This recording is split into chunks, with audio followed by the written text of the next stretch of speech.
think the first is, depending upon how well you want to do, and particularly if you're starting a company, you need to work super hard. So what does super hard mean?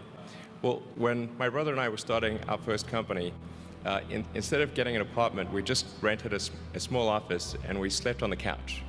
And we showered at the YMCA, and we had just one computer. So the website was up during the day, and I was coding at night.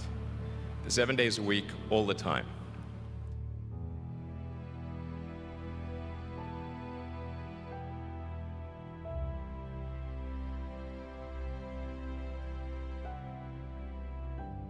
Work hard like every waking hour. That's the thing I would say particularly if you're starting a company. And I mean, if you do simple math, say like, okay, if somebody else is working 50 hours and you're working 100, you'll get twice as much done in the course of a year as the other company.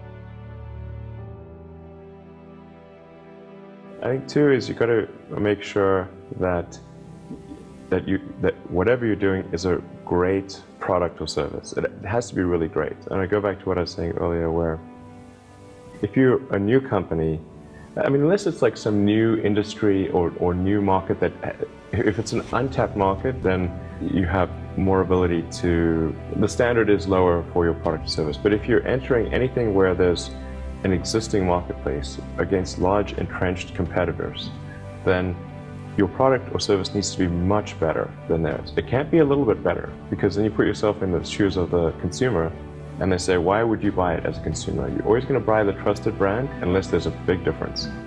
So a lot of times entrepreneur will come up with something which is only slightly better. And it can't just be slightly better. It's got to be a lot better.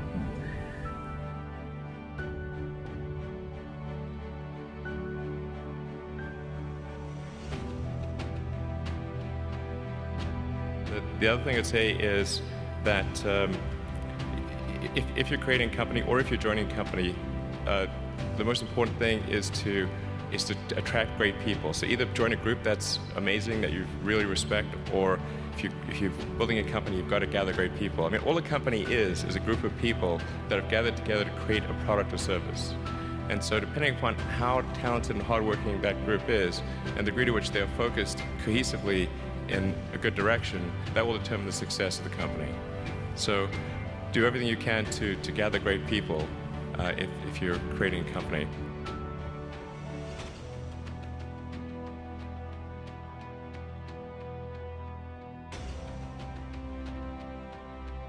Then I'd say focus on signal over noise. A lot of companies get confused. They spend money on things that don't actually make the product better. So, for example, at Tesla, we've never spent any money on advertising. We put all of the money into R&D and manufacturing and design to try to make the car as good as possible.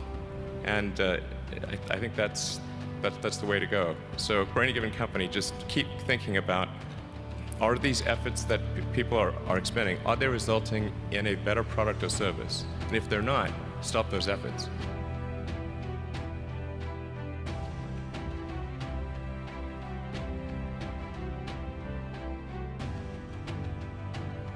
And then I think the final thing I would encourage you to do is, now is the time to take risk. You don't have, you don't have kids, but as you get older, your obligations increase. And once you have a family, you start taking risk not just for yourself, but for your family as well. It gets much harder to do things that might not work out.